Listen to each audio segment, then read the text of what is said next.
Assalamualaikum warahmatullahi wabarakatuh.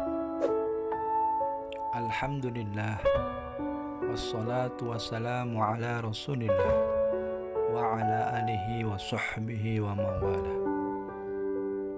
Renungan hikmah kali ini kami beri judul Ibu dan 8 anaknya.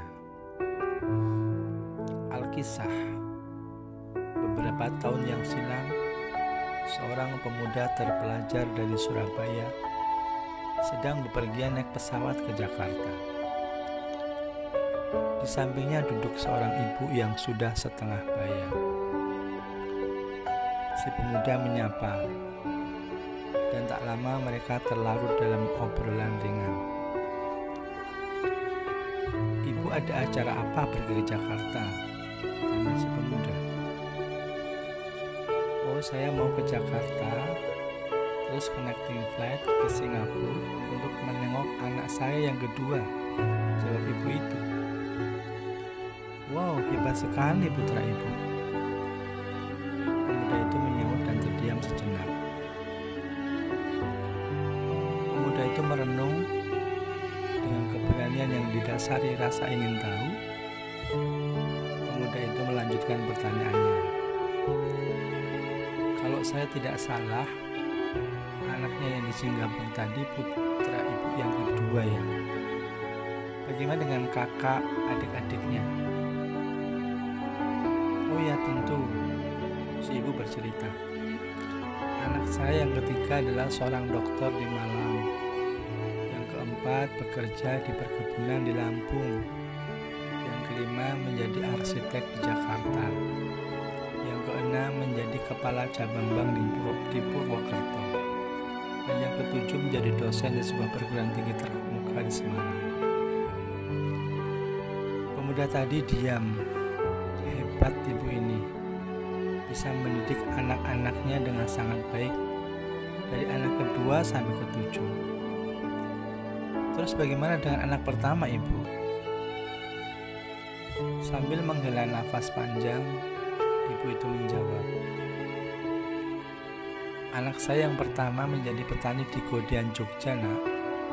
Dia menggarap sawahnya sendiri yang tidak terlalu lebar," kata ibu. Pemuda itu segera menyaut, "Maaf ya bu, mungkin ibu agak kecewa ya dengan anak ibu yang pertama, karena adik-adiknya berpendidikan tinggi dan sukses di pekerjaannya, sedang dia hanya menjadi seorang petani." Dengan tersenyum ibu itu menjawab, "Oh tidak begitu nak.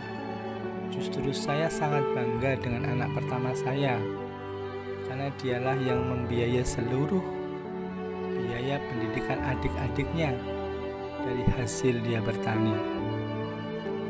Pemuda itu pun terbengong. Saudaraku yang dikasihi Allah, Islam mengajarkan bahwa setiap pekerjaan yang halal, maka melakukannya termasuk ibadah. Keluarnya dari rumah untuk melaksanakan pekerjaan terhitung fi sabilillah. Rasulullah Shallallahu Alaihi Wasallam bersabda yang artinya, "Barang siapa yang bekerja untuk menafkahi kedua orang tuanya, maka terhitung fi sabilillah. Barang siapa yang bekerja untuk menafkahi keluarga yang menjadi tanggungannya, maka terhitung fi sabilillah. Dan barang siapa yang bekerja untuk kehormatan dirinya sendiri agar tidak meminta-minta, maka terhitung fi sabilillah. Akan tetapi siapa saja yang bekerja untuk bermegah-megahan, maka terhitung fi sabilis syaitan, atau di jalan setan." Orang boleh mencapai posisi atau derajat setinggi yang ia mau. Yang menjadi pertanyaan, seberapa besar manfaat yang dapat diambil dari posisi atau jabatan itu. Jika manfaatnya hanya untuk diri sendiri, posisi itu tidak memberikan nilai lebih tinggi bagi pemiliknya. Saat seseorang menyapu halaman rumahnya yang begitu luas, maka yang dilakukan terasa biasa bagi orang yang melihatnya. Berbeda dengan saat ia membantu membersihkan halaman masjid yang tidak begitu luas, maka boleh jadi orang akan angkat topi kepadanya. Itu karena yang dilakukan di rumah hanya memberi manfaat pada keluarganya sendiri, namun yang dilakukan di masjid memberikan kemanfaatan kepada banyak jamaah yang beribadah di masjid. Kita boleh memiliki gelar, tetapi seberapa luas gelar itu memberikan gelaran bagi orang-orang yang membutuhkan. Jika gelar itu sebatas kebanggaan pribadi yang disebut-sebut saat acara resmi dan terhormat, maka gelar yang disandang hanya sebatas aksesoris atau hiasan diri tanpa arti. Namun jika gelarnya mampu digelar dan memberikan gelaran yang membahagiakan sesama yang membutuhkan, maka gelar itu telah menjadi bukti kualitas diri yang berhak menduduki posisi lebih tinggi. Orang bijak berbicara, hal yang paling penting di dunia bukanlah siapa kamu, tetapi apa yang sudah kamu lakukan untuk orang lain. Jika ada sebuah patung perempuan dari kayu yang dibuat begitu sempurna, maka kekaguman orang kepada patung akan menuntun mereka menanyakan siapa yang telah membuat patung kayu begitu sempurna. Pada saat seseorang memberikan penghargaan, maka penghargaan itu tidak hanya diberikan kepada sang patung, tetapi juga kepada sang pembuat patung. Setiap dari kita bisa menjadi patung, tapi juga bisa menjadi si pembuat patung. Setiap dari kita bisa menjadi hebat, tetapi juga bisa menjadi penyebab lahirnya orang-orang hebat.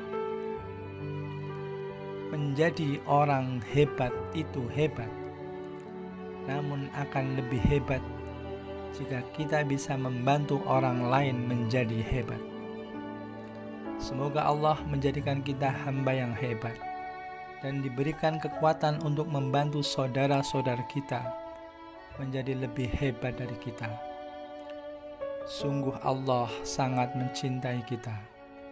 Subhanakallahumma wa bihamdika, asyhadu an la ilaha illa anta, astaghfiruka wa atubu ilaik.